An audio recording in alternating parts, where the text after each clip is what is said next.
Real Madrid, Ancelotti donne des nouvelles rassurantes de Tchouaméni, Bellingham et Valverde. Aurélien Tchouaméni, sonné lors de sa sortie. Carlo Ancelotti s'est voulu rassurant face à la presse pour Aurélien Tchouaméni, Jude Bellingham et Federico Valverde. Dans un match dominé de la tête et des épaules par le Real Madrid, les merengues ont décroché le dernier billet pour la finale de la Supercoupe d'Espagne au détriment de Majorque, 3-0. La Maison Blanche tentera de conserver son titre face au FC Barcelone ce dimanche soir. Si les hommes de Carlo Ancelotti ont assez aisément triomphé de leur adversaire du soir, plusieurs Madrilènes y ont laissé des plumes à l'image d'Aurélien Tchouaméni, Jude Bellingham et Federico Valverde. En conférence de presse, le technicien italien s'est montré rassurant sur l'état de santé des trois cadres. Bellingham et Valverde ont des surcharges musculaires. Sous la forte chaleur saoudienne, les organismes des 22 acteurs ont été mis à rude épreuve, même lorsque l'on s'appelle Jude Bellingham ou Federico Valverde. Ce dernier a même été remplacé assez tôt dans la seconde période, ce qui est assez inhabituel pour être souligné. De son côté, l'international anglais se tenait l'arrière de la cuisse droite à la toute fin de la rencontre. Et Aurélien Tchouaméni a été contraint de quitter les siens après un gros choc à la tête dans un duel aérien. Aucun risque n'a été pris par le staff médical de la Maison Blanche qui va avoir besoin du tricolore face au FC Barcelone. En conférence de presse, Carlo Ancelotti est revenu sur l'état de santé des trois cadres de son effectif. Tchouaméni, le médecin a préféré le sortir du terrain, car il s'agissait d'un coup à la tête. Bellingham et Valverde ont des surcharges musculaires. Nous ne nous attendions pas à cette chaleur et ça a affecté le rythme du match. Si tout va bien, ils devraient pouvoir tenir leurs places respectives face au Barça en finale de la Supercoupe d'Espagne dimanche prochain. Real Madrid, Vinicius convoqué au tribunal. Vinicius et Bellingham, le combat contre le racisme dans les stades espagnols connaît une nouvelle avancée. Selon l'agence de presse EFE, l'ailier du Real Madrid Vinicius Junior témoignera en visioconférence au tribunal de Barcelone le 23 janvier, pour une affaire d'insultes racistes dirigée contre le Brésilien lors du Classico, le 28 octobre 2023. Deux supporters catalans seront cités à comparaître devant le tribunal, procès durant lequel Vinicius interviendra donc. Les images de vidéosurveillance et les témoignages ont permis d'identifier trois supporters comme auteurs probables des insultes racistes. L'un d'eux étant mineur, il ne comparaîtra pas devant le même tribunal que ses deux compères. La juge Carmen Garcia a offert aux Brésiliens la possibilité de se présenter comme victime dans cette affaire. Une situation qui n'est pas inédite de l'autre côté des Pyrénées, puisque trois supporters de Valence ont été condamnés en juin dernier à 8 mois de prison après des injures racistes, déjà contre Vinicius Junior. Bellingham, c'est grave docteur. Bellingham, 1. Le Real Madrid n'a pas de nouvelles inquiétudes concernant des blessures avant sa finale de Supercoupe d'Espagne contre Barcelone. Carlo Ancelotti a confirmé des nouvelles positives concernant deux joueurs clés après la victoire 3-0 en demi-finale contre Mallorca Jeddah. Les Blancos sont attendus longtemps pour assurer leur place en finale alors que Jude Bellingham a finalement lancé le bal en deuxième mi-temps. Jude Bellingham va bien. La star anglaise semblait en difficulté dans les dernières minutes, avec son partenaire au milieu de terrain Fede Valverde remplacé à la 75e minute, mais Ancelotti a confirmé que la paire serait apte pour la finale. Ancelotti a également informé les fans sur l'état de santé d'Aurélien Tchouaméni, la star française ayant été retirée par précaution après avoir subi un coup à la tête, et le Real Madrid pourrait être inchangé pour son affrontement du Classico. Le capitaine Luka Modric sera examiné par l'équipe médicale du Real Madrid à l'approche du coup d'envoi contre les Blaugrana, le milieu de terrain vétéran étant absent contre Mallorca en raison d'un virus. Alphonso Davies a pris sa décision. Alphonso Davies entre le Real Madrid et le Barça. Alphonso Davies ne devrait pas rallier l'Espagne. En fin de contrat du côté du Bayern Munich, Alphonso Davies est annoncé en permanence du côté du Real Madrid, en compagnie de Trent Alexander-Arnold. Avec cette doublette, les Madrilènes auraient rajeuni leur couloir à moindre frais et pour de nombreuses années. Néanmoins, l'international canadien aurait décidé de refroidir les plans des Madrilènes puisqu'il faudra peut-être débourser une indemnité de transfert pour s'offrir ses services. En effet, si l'on en croit l'un des derniers messages du spécialiste Mercato Ekrem Konour, le latéral gauche aurait décidé de prolonger son contrat. Barça, plus de peur que de mal pour Robert Lewandowski. Robert Lewandowski irait bien mieux après avoir été aperçu en train de boiter après la victoire du FC Barcelone. Le FC Barcelone est en finale de la Supercoupe d'Espagne. Les hommes d'Hansi Flick ont parfaitement maîtrisé l'Athletic Bilbao pour son premier match de 2025 grâce à des réalisations de Gavi et Lamine Yamal. D'ailleurs, ce soir, les Blaugrana seront fixés sur leur adversaire. Ce sera soit le Real Madrid, soit Mallorca. Mais la soirée aurait rapidement pu virer au drame avec un pépin physique pour Robert Lewandowski. En effet, l'international polonais a été aperçu, boitant très bas, dans les travées du stade du Roi Abdullah. Robert Lewandowski va bien. Homme fort d'Hansi Flick, Robert Lewandowski réalise une saison dantesque avec notamment 16 buts et 2 passes décisives en 18 matchs de Liga.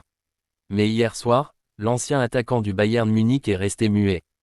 Pire encore, l'avant-centre des Blaugrana semblait être touché à la jambe droite à la fin de la rencontre.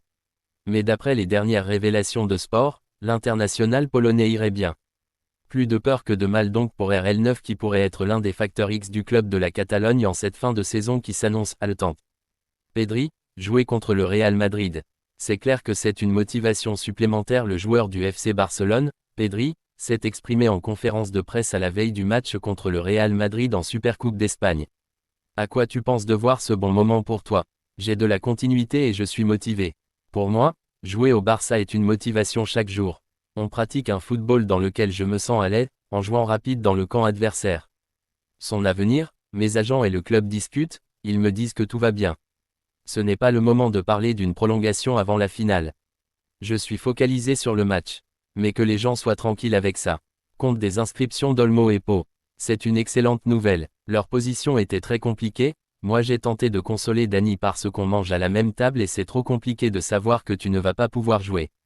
Tu comprends la polémique. Chaque club et chaque personne a un avis. Moi je suis content de les avoir dans mon équipe, ils sont importants pour nous. Ce que les gens pensent. Le joueur du FC Barcelone, Pedri, s'est exprimé en conférence de presse à la veille du match contre le Real Madrid en Supercoupe d'Espagne. À quoi tu penses de voir ce bon moment pour toi? J'ai de la continuité et je suis motivé. Pour moi, jouer au Barça est une motivation chaque jour. On pratique un football dans lequel je me sens à l'aise, en jouant rapide dans le camp adversaire. Son avenir, mes agents et le club discutent, ils me disent que tout va bien. Ce n'est pas le moment de parler d'une prolongation avant la finale. Je suis focalisé sur le match. Mais que les gens soient tranquilles avec ça. Compte des inscriptions d'Olmo et Pau.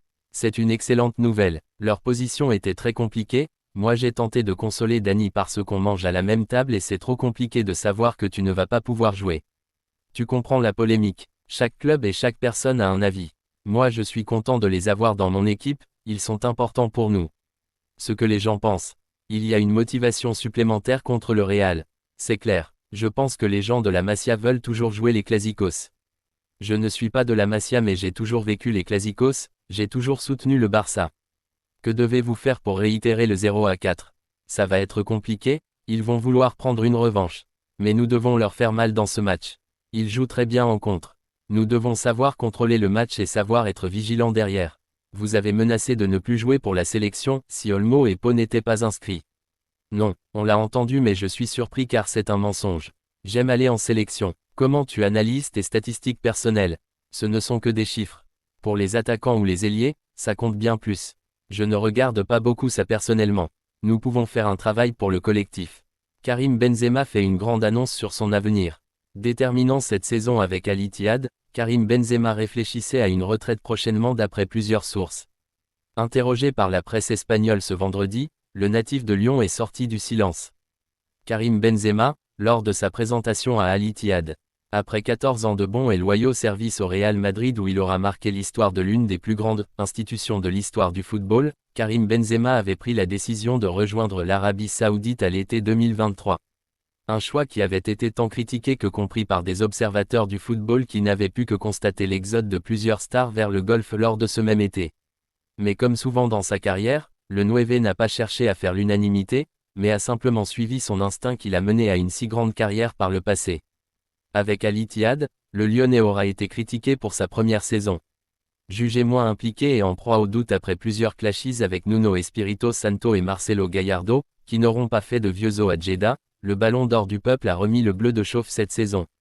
Écouté par ses dirigeants dans la construction de l'effectif, le quintuple ballon d'or a ramené Laurent Blanc sur le banc de son équipe et a renforcé son escouade avec les venues de Predrag Rajkovic, Oussem Aouar, Steven Bergwijn ou encore Moussa Diaby. Des renforts de poids qui ont permis à KB9 de se relancer sportivement et de remettre Al Ittihad au sommet du classement en Arabie Saoudite. Fier de ce redressement sportif, l'ancien chouchou de Gerland s'est octroyé une petite visite auprès de ses anciens coéquipiers du Real Madrid après la victoire de son Al Ittihad face à Al Hilal en Kings Cup. Karim Benzema ne pense pas à la retraite. Retrouvant des visages familiers, Karim Benzema a également pu s'exprimer avec Kylian Mbappé, son ancien coéquipier en équipe de France qui a connu des débuts mouvementés à Madrid. Forcément, cette visite de courtoisie n'a pas échappé aux journalistes espagnols qui se sont empressés d'obtenir quelques paroles de la légende madrilène. Mieux, Marca a publié ce vendredi soir une interview avec l'attaquant de 37 ans. L'occasion pour le Nueve de revenir sur son futur qui fait beaucoup parler alors que les médias ibériques affirmaient récemment que le joueur formé à l'OL envisageait de raccrocher les crampons à l'issue de la saison. Barça, une porte de sortie en Espagne pour Ansu Fati. Ansu Fati avec le Barça. Alors qu'il ne semble plus entrer dans les plans d'Hansi Flick, Ansu Fati pourrait trouver une porte de sortie dans le sud de l'Espagne. La situation d'Ansu Fati au Barça semble plus que jamais incertaine. Malgré un contrat courant jusqu'en juin 2027, l'ailier formé à la Masia peine à trouver sa place dans les plans d'Hansi Flick. La mise à l'écart d'Ansu lors de la demi-finale de la Supercoupe d'Espagne face à l'Athletic Club, malgré l'absence de Dani Olmo et Pau Victor, a envoyé un signal fort. Le technicien allemand ne compte visiblement pas sur le jeune international espagnol. Une décision qui pousse désormais le joueur de 22 ans à envisager sérieusement une sortie lors de ce mercato hivernal pour gagner du temps de jeu ailleurs. Un prêt à Séville. Dans cette optique, comme le dévoile Mundo Deportivo, un prêt semble être la solution privilégiée, et le Séville FC pourrait être une destination de choix. Déjà intéressé par Ansu Fati lors de précédents mercatos, le club andalou pourrait réactiver son intérêt, même si les relations tendues entre les deux clubs ajoutent une complexité supplémentaire. Néanmoins, les Catalans ne devraient pas s'opposer à une telle opération si le joueur en fait la demande.